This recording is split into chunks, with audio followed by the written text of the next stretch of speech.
नमस्कार दोस्तों, कक्षा 10वीं और 12वीं का परीक्षा परिणाम कल जारी हुआ।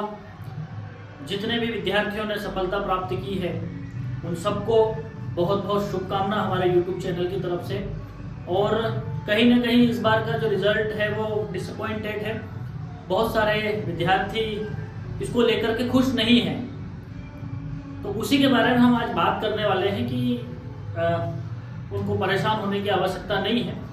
कभी कभी हम जो सोचते हैं वो नहीं होता, लेकिन ऐसा भी नहीं है कि आपने अपनी तरफ से कोई कसर छोड़ी होगी, लेकिन कुछ फैक्टर ऐसे होते हैं जो आपके ऊपर डिपेंड नहीं होते, आपके हाथ में नहीं होते। जी हाँ, मैं कुछ ऐसी चीज़ों के बारे में आज बात करने वाला हूँ, क्योंकि बहुत सारी चीज़ें इस रिजल्ट में डिसअपॉइंटेड है वो क्या हो सकती है। तो बहुत सारे विद्यार्थी निराश है और हमने भी देखा है कि बहुत कम परसेंटेज जब रेशो रहा है, विद्यार्थियों का जो रेशो परसेंटेज है वो बहुत कम है।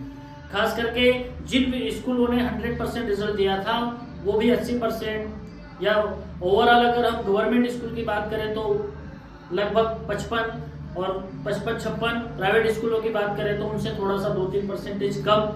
10वीं में इस बार ये हुआ है कि लगभग 3 से 4% रिजल्ट कम आए हैं। कि 12वीं में अगर हम बात करें तो लगभग 10 से 11% रिजल्ट बढ़ा है, लेकिन फिर भी विद्यार्थियों के मन में एक निराशा है, क्योंकि जो परसेंटेज वो सोच करके बैठे थे वो परसेंटेज उनको नहीं मिल पाया। विद्यार्थी सोच के बैठे थे कि 85% से ऊपर जाएंगे, वो 75, 70, 72 तक रह गए। कुछ चीजें इस रिजल्ट्स में, इस बार के रिजल्ट्स में जो महत्वपूर्ण हुई है उन पर हमको चर्चा करनी बहुत जरूरी है। हम इस बार देखेंगे कि जो परिणाम आए हैं वो क्यों डिस्टर्ब हुए।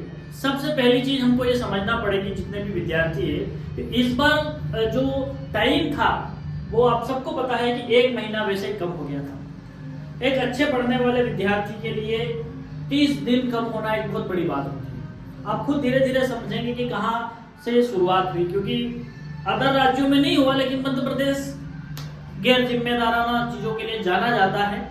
मैं स्पष्ट तौर पे कह रहा हूँ, बाकी चीजें कम नहीं होगी, लेकिन विद्यार्थियों का 1 महीना चुनाव के चक्कर में कम हो गया।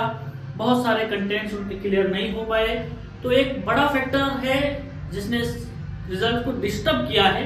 और विद्यार्थियों को भी ये अच्छा नहीं लगा होगा, क्योंकि हम सब जानते हैं 9 ही महीने मिलते हैं हमको विद्यार्थियों को उस स्थिति तक जाने में। एक गर्भावस्था की तरफ परिपक्वता आने में 9 महीने चाहिए, और अगर कोई माँ अगर अपने बच्चे को 8 महीने में जन्म देती है, परिणाम क्या होते हैं इस पर ज्यादा बहस करने की आवश्यकता नहीं है। वही इस बार विद्यार्थियों के साथ भी हुआ है, और 1 महीना कम होना बहुत बड़ी बात होती है। दूसरी एक चीज है जो सरकार की तरफ से गैर जिम्मेदाराना जो दूसरा बड़ा फैक्टर आया कि इस बार ब्लूप्रिंट नहीं था।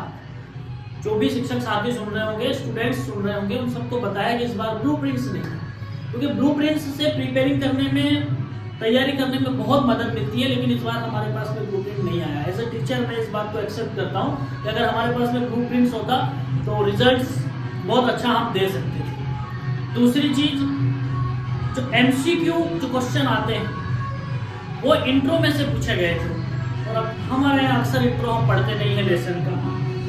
बहुत सारी चीजें कम इसमें हुई है, तो 1 महीना कम हो गया, प्लस हमारे पास में ब्लूप्रिंट नहीं था, प्लस परीक्षा योजना के बारे में कोई विस्तार से चर्चा। इस बार जो क्वेश्चंस जो आते हैं उनमें भी कोई ज्यादा इंप्रूवमेंट दिखाई नहीं दिया। विद्यार्थियों ने अपनी तरफ से जितनी मेहनत की, अब ऐसे में पेरेंट्स भी परेशान है, उनके माता पिता भी परेशान है। तो मैं उनसे अपील करना चाहता हूँ कि ये रिजल्ट कागज का एक टुकड़ा है, आपके बच्चे का भविष्य तय नहीं कर सकता है। हम खुद भी ना पूछे, बच्चे भी निराशा के शिकार हैं, और ऐसे में अगर आप भी उन पर मेंटली टॉर्चर करेंगे तो इससे कहीं ना कहीं दिक्कत नहीं आएगी। खास करके 10वीं के स्टूडेंट्स इस बात को बहुत ज़्यादा दिमाग पे ले लेते हैं। 10th की जो मार्कशीट होती है actually date of birth certificate है, लेकिन ठीक है, कहीं कोई प्रॉब्लम हुई है, मैंने 2-3-4 कारण बताए हैं। तो कोई भी विद्यार्थी गलत कदम ना उठाए, कोई भी माता पिता बहुत ज़्यादा उन पर दबाव ना बनाए। 12वीं की बात करें तो 12वीं में इस बार रिजल्ट थोड़ा सा इम्प्रूवमेंट जरूर हुआ है। पासिंग परसेंटेज जरूर बढ़ा, लेकिन जो percentage of ratio of percentage की बात करें तो वो बहुत कम हुआ है, क्योंकि जो हाईएस्ट परसेंटेज जाते थे वो बहुत कम जा पाए हैं। तो 137-138 ही कुछ विद्यार्थी मेरिट में इस बार है। तो आप सोचें केवल आपके बच्चे के रिजल्ट्स में कमी नहीं रही है, ये सारे मध्य प्रदेश की समस्या गई है। और इसके जो बड़े बड़े कारण थे वो मैं आपके बीच में लेके आया हूँ। तो विद्यार्थियों से मैं निवेदन करना चाहता हूँ, उदास ना हो, तैयारी करें। और रीचेकिंग, रीटोटलिंग ऑप्शन हो सकता है, लेकिन मैं कहता हूँ कि exam is the best option for next preparing. तो आप तैयारी शुरू करें, और अगर सप्लीमेंट्री हो रही है तो आप तुरंत तैयारी शुरू करें। आप बहुत अच्छे नंबरों से पास हो सकते हैं, निराश होने की आवश्यकता नहीं है। Please be positive. Thank you for watching.